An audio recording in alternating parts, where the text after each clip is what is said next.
वर्धमान नगर में रूपसेन नाम का राजा राज करता था। एक दिन उसके यहाँ वीरवर नाम का एक राजपूत नौकरी के लिए आया। राजा ने उससे पूछा कि उसे खर्च के लिए क्या चाहिए, तो उसने जवाब दिया, 1000 तोले सोना। सुनकर सबको बड़ा आश्चर्य हुआ। राजा ने पूछा, तुम्हारे साथ कौन कौन है?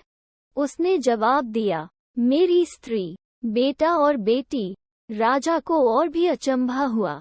आखिर 4 जने इतने धन का क्या करेंगे? फिर भी उसने उसकी बात मान ली। उस दिन से वीरवर रोज 1000 तोले सोना भंडारी से लेकर अपने घर आता।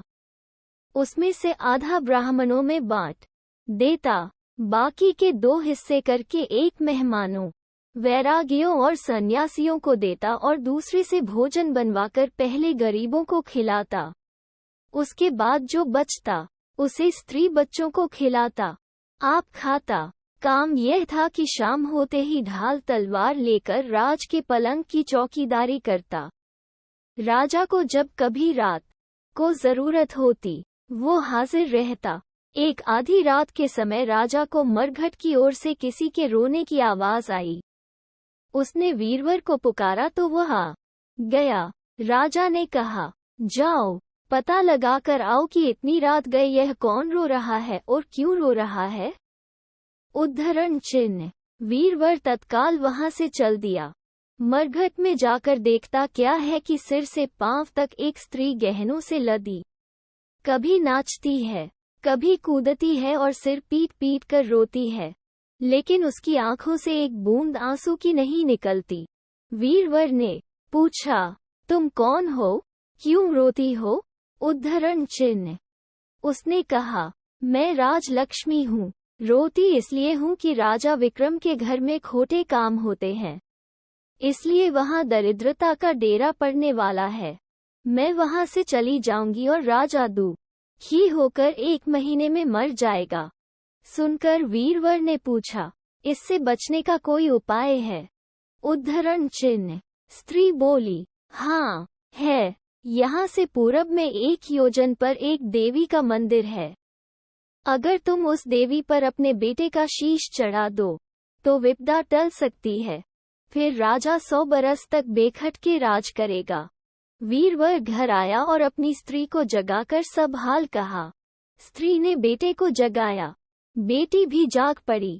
जब बालक ने बात सुनी तो वो खुश होकर बोला, आप मेरा शीश काटकर जरूर चढ़ा दें। एक तो आपकी आज्ञा, दूसरे स्वामी का काम, तीसरे यह देह देवता पर चढ़े। इससे बढ़कर बात और क्या होगी? आप जल्दी करें। वीरवर ने अपनी स्त्री से कहा, अब तुम बताओ। स्त्री बोली, स्त्री का धर्म पति की सेवा करने में है। निदान। चारों जने देवी के मंदिर में पहुँचे। वीरवर ने हाथ जोड़कर कहा, हे देवी, मैं अपने बेटे की बलि देता हूँ। मेरे राजा की 100 बरस की उम्र हो। इतना कहकर उसने इतने जोर से खांडा मारा कि लड़के का शीश धड़ से अलग हो गया।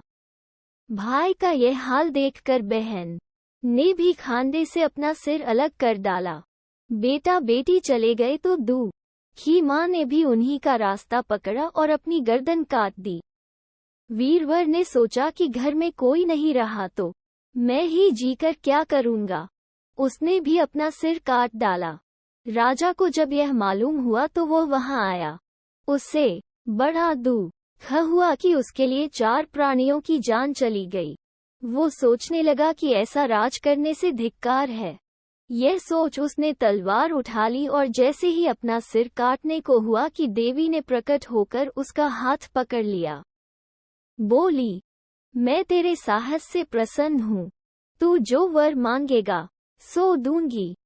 राजा ने कहा, देवी, तुम प्रसन्न हो तो इन 4 को जिला दो। देवी ने अमृत छिड़क कर उन 4 को फिर से जिला दिया। इतना कहकर बेताल बोला, राजा, बताओ, सबसे ज्यादा पुण्य किसका हुआ? उद्धरण चिन्ह। राजा बोला, राजा का। बेताल ने पूछा, क्यों? उद्धरण चिन्ह। राजा ने कहा, इसलिए कि स्वामी के लिए चाकर का प्राण देना धर्म है, लेकिन चाकर के लिए राजा का राजपाट को छोड़ जान को तिनके के समान समझकर देने को तैयार हो जाना बहुत बड़ी बात है। यह सुन बेताल गायब हो गया और पेड़ पर जा लटका।